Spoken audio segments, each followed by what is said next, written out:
So yeah, this is just a video to help my thought process and just do a subject I'm passionate about to sort of help my creativity flow.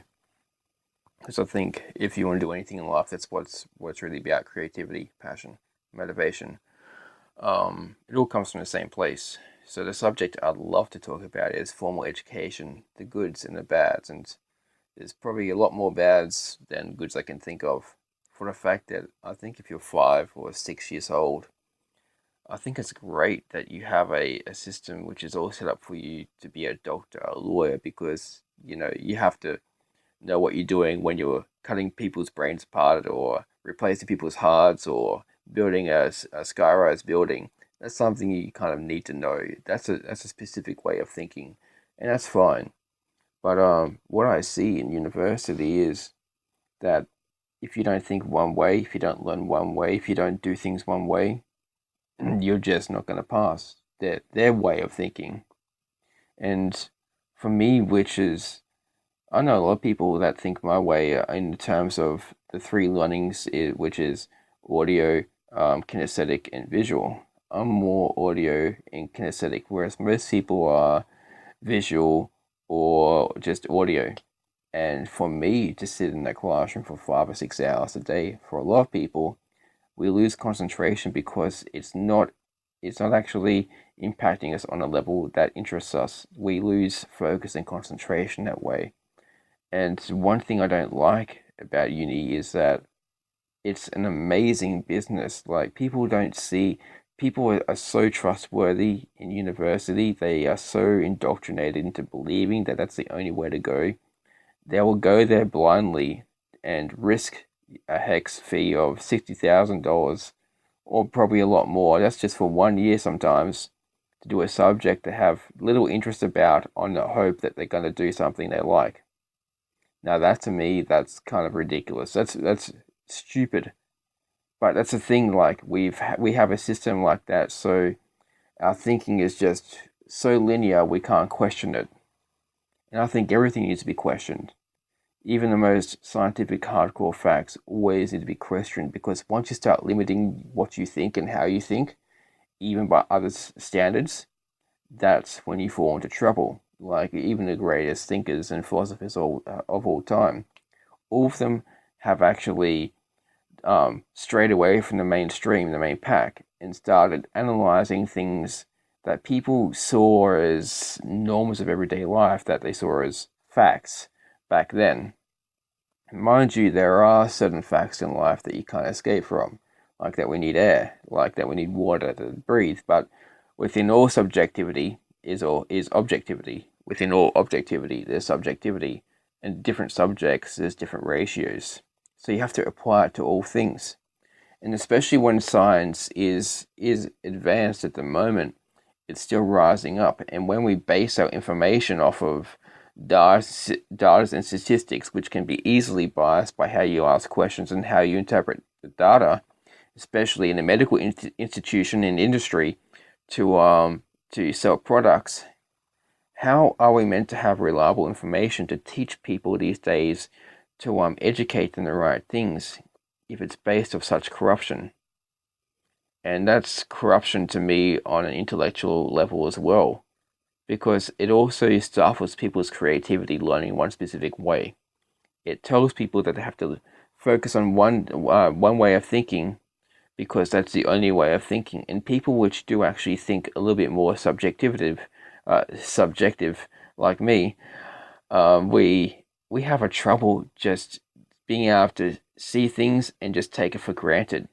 I'm one of those people, intellectually speaking. I need to pick up a cube and I can't just say it's a cube. I need to look at all of it. I need to understand why it's made, how it's made, when it was made, why, who created it, what was their need, what was their passion. I need to know these things because that gives me the motivation, that gives me the kind of mindset to want to understand more of it, to focus on all aspects. And that to me, that is intellectuality.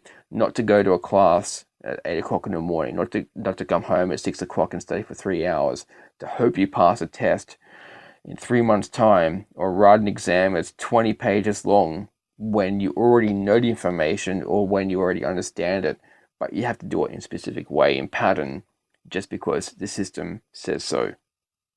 That's what I hate about it, is that people these days don't have the luxury to be creative, because even though people might choose the same paths in life or same careers, they have different ways of expressing and doing that career. That is when you see the masters come out, such as Einstein, such as Morse, such as all those great thinkers, is that they actually did go along with the path, even though they were very resentful of it, the formal education, and they came out of it and put their own artistic spin on it. They put their own thought process onto it, and that was the actual pinnacle of the Enlightenment era, which is when I'd say about to the 1950s where it peaked, because formal education has become so it's so linear on what we should do and how I should do it.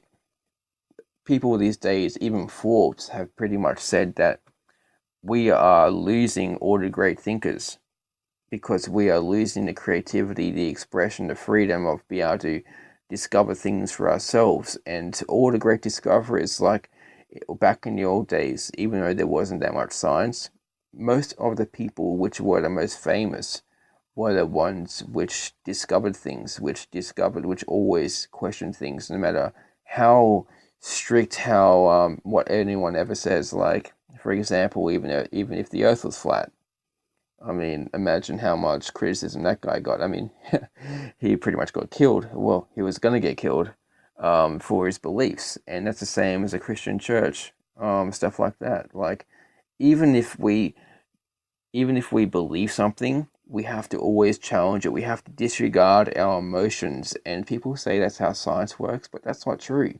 Because science is how science works is that it's kind of biased towards social stigma, because the studies is done is questions of the same beliefs that the people have that do the studies, which actually reflect the social stigma we have, such as for example, forgive the example, feminism, and even men's rights activism, political beliefs and systems. All these systems of thought are linear, and they aren't thinking of things from different angles, how to solve problems. It's usually just an on and off switch. The way of It's just on and off, as in it's such a contrasting way to think intellectually. It's not being able to analyze the situation and see the subjective side to it, because often between two objective choices, subjectivity is probably going to be the answer. And that's usually the way it is in business. That's how people are successful. That's how people keep finding motivation to keep going, because even though they see the odds as almost impossible, even though they see the odds as completely ridiculous, they find something else, their passion, their motivation, their creativity, going back to successful people to find that passion to keep going. And that's something I see universities neglecting. For example, people at university, they don't even know how to talk to people. They don't know how to save up. They don't know how to find uh the right kind of sort of like structure in their life to actually be successful. They think as soon as they get a certificate or a PhD or a degree, what even a call it, it's just going to all work. Things just going to magically fall in place, and they're all set for life. But mind you, for the rest of their life, they're going to be paying off that degree. And even though you can't do much about it, because people are so bought into the idea that university is the only way to go, I think it's something we need to explore, something that needs to change. Because if you don't, people's consciousness, how they think, how they see things is evolving. And if that keeps evolving and the system keeps being stagnant, it's going to be a broken system, even though it is sooner or later even more than it is already now. And that's something that needs to change. How we think, how we see things. Because intellectuality, as I said before, is not just how to remember things. It's not how you can write an essay. It's how you can discover things. It's how you can challenge things. And because society has got such a structured set and formula, and it has such political correctness, you can't analyze subjects properly because of those rules that are in place. You can't question, for example, homosexuality. And even though homosexuality has had studies done, don't you love that word, studies? It's always scientific. People love that word. Of what is it, MRIs of the brain, and gay people's brains are more hardwired as a female brain. That is pretty much that's a really good study if you look at it. But because society and stigma goes against that, we feel like we can't question those things, which has always got us on the back foot. So as long as we're emotionally involved and we're politically correct about subjects, we cannot find a new way to discover things. And that's why I don't believe that feminism should focus on, you know, things like manspreading, things like rape culture and stuff like that, even though they are very important subjects when it comes to rape and stuff like that. We're going the wrong angle about it. We're spreading fear. We are spreading awareness, but the wrong time. But that's another subject I'll get into another time.